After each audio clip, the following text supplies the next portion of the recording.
The scent of roasting turkey, laced with the warm sweetness of cinnamon and the sharp tang of cranberries, always brought me back to our childhood. Thanksgiving at Mom's used to be a chaotic, joyful affair. Now, years after she passed, the tradition had settled into my smaller, cozier home. My brother, Daniel, was always the last to arrive, a whirlwind of apologies and charm, and this year was no different. He swept in just as I was pulling the perfectly browned bird from the oven, his smile as bright and disarming as ever. "Elle, it smells incredible," he exclaimed, giving me a hug that lingered a little longer than usual. At 42, Daniel still had that boyish quality that could melt away any irritation I might feel. He was my younger brother, and despite the occasional bumps in the road, a part of me always felt fiercely protective of him. I was 45, a middle school English teacher, a life that was structured and predictable, unlike Daniel's more fluid existence. He dabbled in various ventures, a short-lived online store, a brief stint in real estate, none of which ever seemed to quite take off.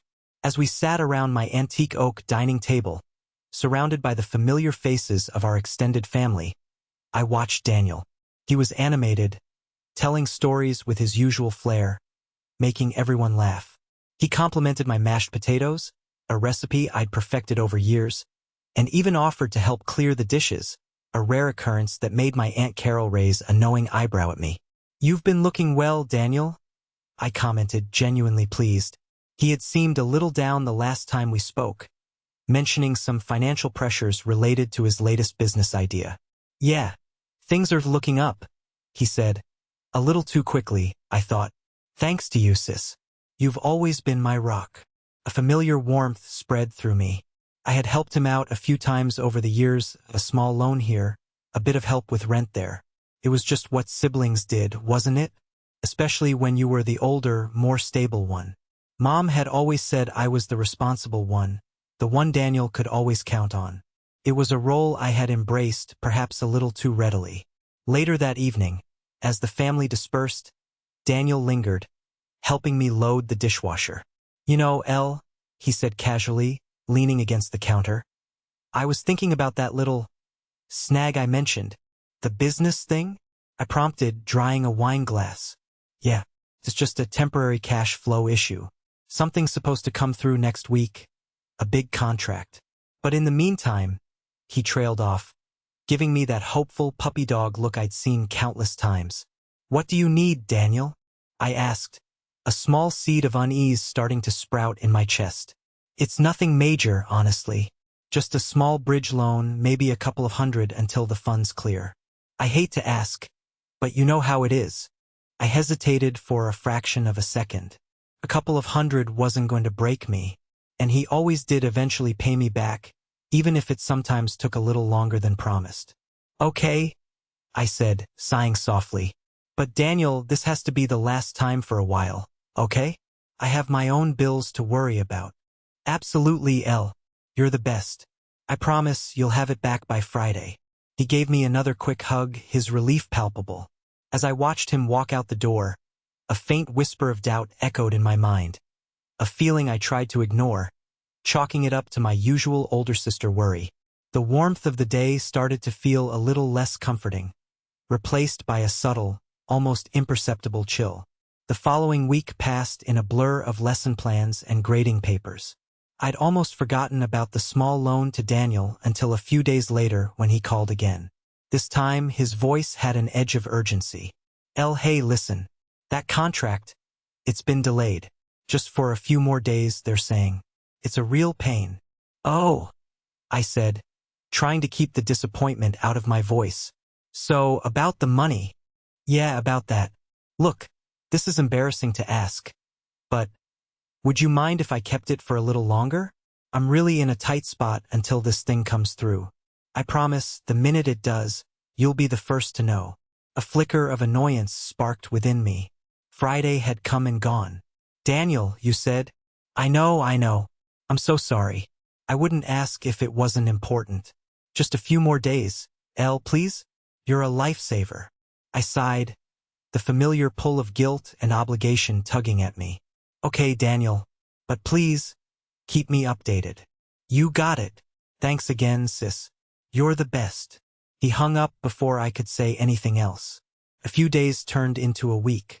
I hadn't heard from Daniel, and the promised repayment hadn't materialized. I tried calling him a couple of times, but he didn't answer. My unease began to solidify into a knot of anxiety in my stomach. It wasn't just the money. It was the lack of communication, the familiar pattern of him taking without giving much in return. Then came the request that truly set off alarm bells. Daniel called late one evening, his voice unusually hesitant. Elle, hey, sorry to bother you so late. What is it, Daniel? I asked, my heart already starting to pound. Look, this is a bit of an awkward ask, but I have this really great opportunity, a limited time thing online.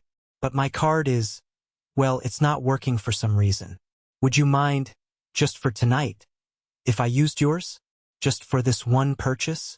I swear, I'll pay you back the exact amount tomorrow morning, first thing.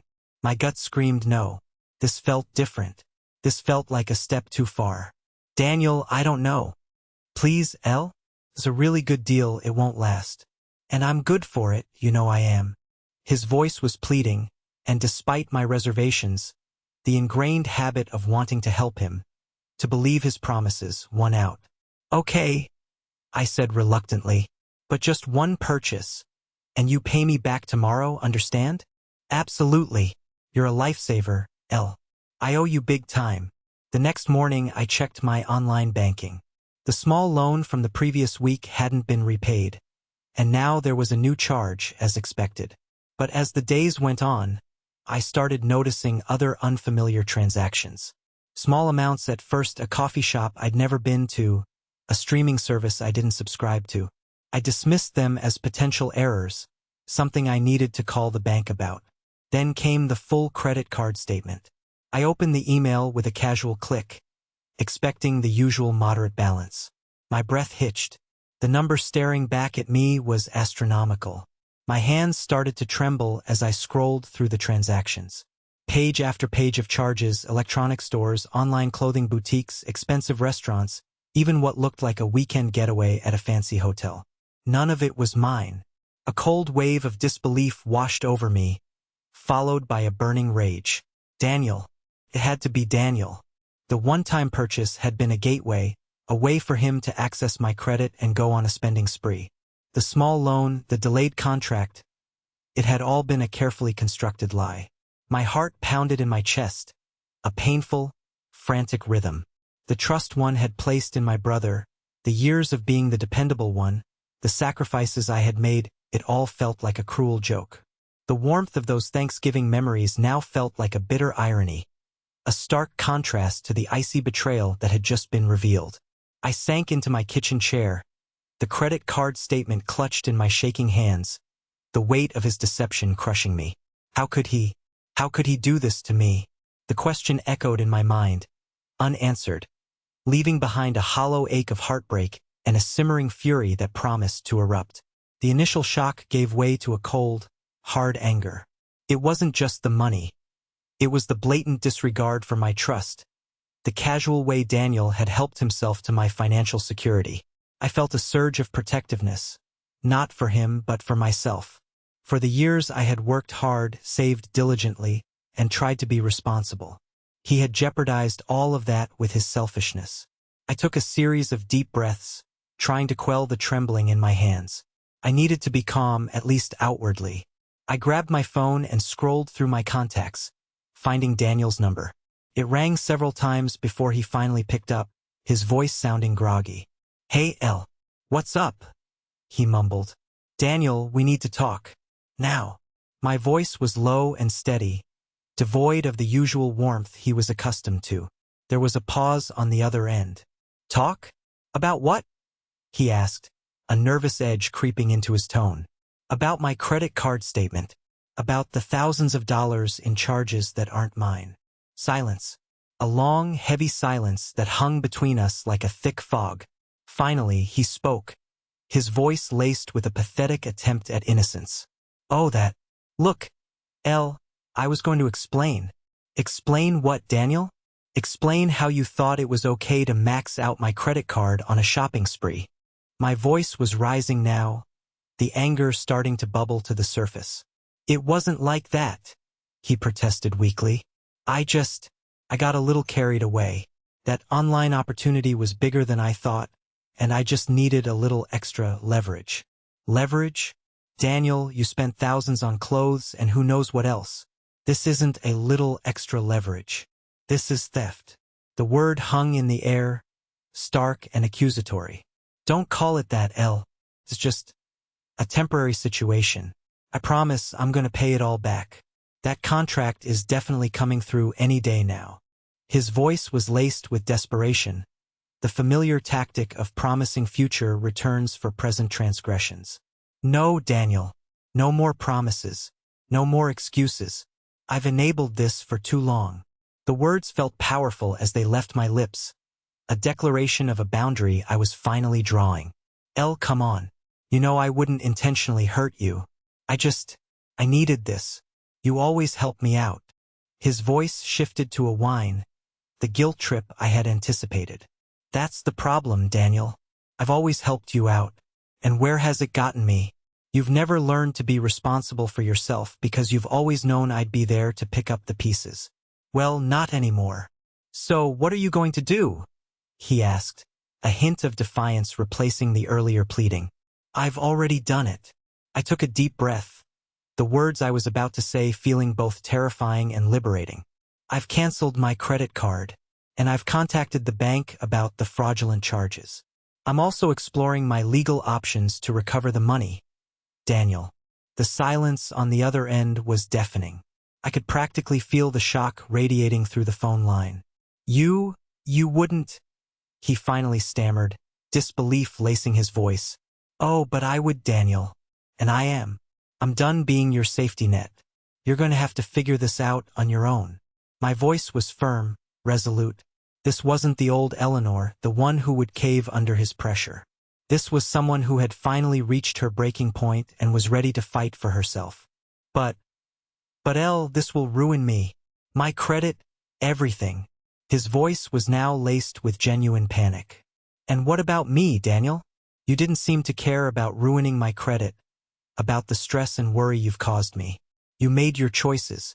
Now you have to live with the consequences." With that, I hung up the phone, my hand trembling slightly, but my resolve firm. The confrontation had been difficult, but a sense of steely determination settled within me. It was time to take back control. The immediate aftermath was exactly as I had anticipated. A barrage of calls and text messages from Daniel. He vacillated between anger, accusations, and desperate pleas for forgiveness. He tried to guilt-trip me, reminding me of all the times he had supposedly been there for me, though I struggled to recall any significant instances. He even enlisted our Aunt Carol, who called me, her voice laced with disapproval. "Eleanor, what has gotten into you? Daniel is your brother. You can't just abandon him like this." "Aunt Carol, with all due respect, Daniel didn't just borrow a few dollars. He essentially stole thousands from me. He lied and manipulated me. I have to protect myself." I explained the situation calmly, laying out the facts without emotion. Aunt Carol, ever the family peacemaker, tried to mediate, suggesting I should just forgive him and move on. But for the first time, I stood my ground. I had reached a point where the need to protect my own well-being outweighed the pressure to maintain a false sense of familial harmony.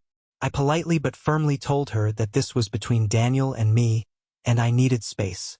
The initial days were tough. Despite the anger and betrayal, there was a lingering sense of guilt. Had I been too harsh? Was I really abandoning my brother in his time of need?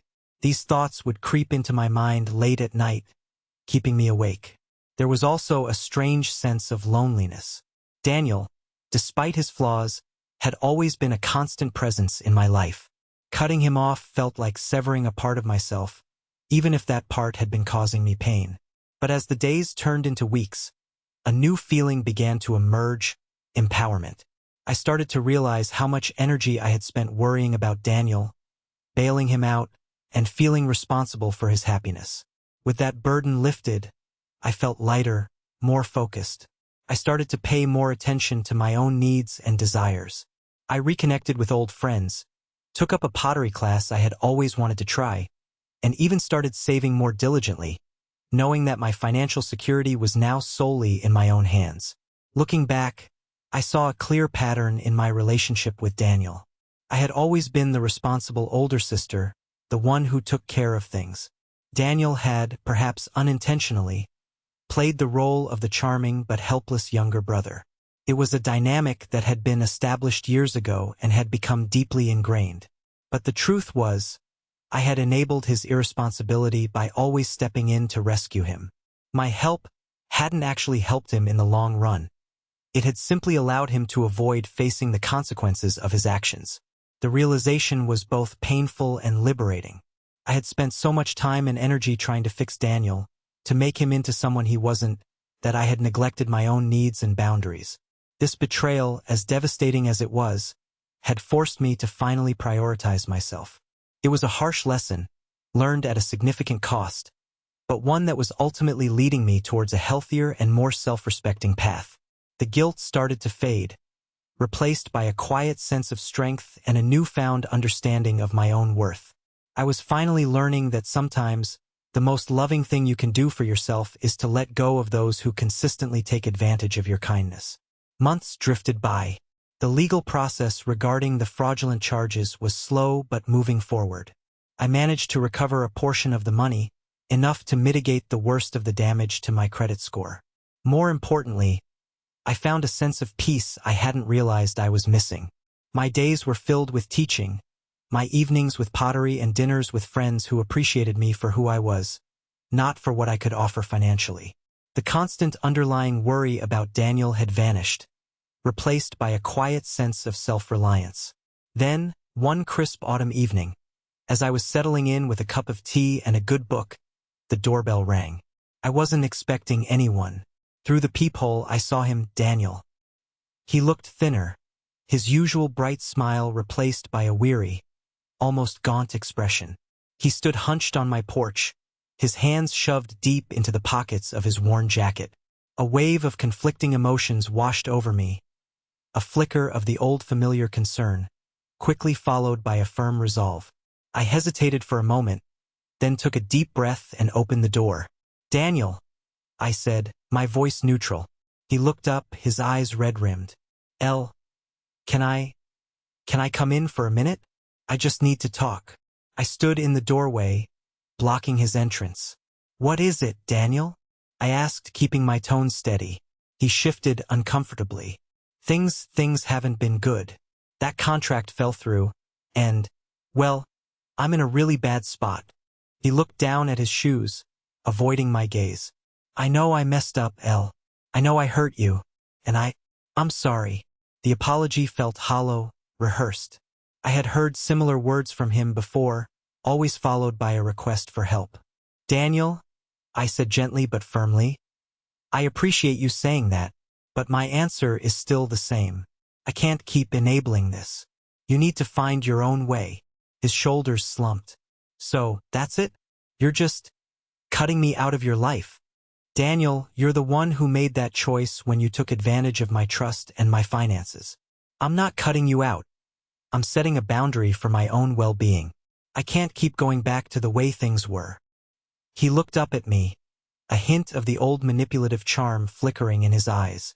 "But I'm your brother, Elle. Family is supposed to help each other. Family is also supposed to respect each other," I countered, my voice unwavering. "And you didn't respect me, Daniel. You took me for granted." He stood there for a moment longer, the silence heavy with unspoken words. Then, with a sigh, he nodded slowly. "Okay," he said quietly, his voice devoid of its usual energy. "I understand." He turned and walked away, his figure receding into the twilight. I watched him go, a sense of finality settling over me. There was no triumph, no bitterness, just a quiet acceptance. Looking back on everything, the most important lesson I learned was the value of self-respect. For years, I had prioritized my role as the dependable one over my own needs and boundaries. I had allowed Daniel's charm and my own sense of obligation to overshadow the reality of his actions. It took a painful betrayal to finally realize that sometimes the bravest and most necessary choice is to walk away from relationships that consistently drain and harm you. True strength isn't about endlessly giving. It's about knowing when to say enough. If you've ever found yourself in a similar situation, feeling taken advantage of or burdened by the expectations of others, know that you're not alone. It's okay to prioritize your own well-being, to set boundaries, and to choose your own peace, even if it means making difficult decisions. What are your thoughts on this? Have you ever had to draw a line with a loved one? Share your experiences in the comments below. And if you found this story relatable, please give it a like and subscribe for more personal stories.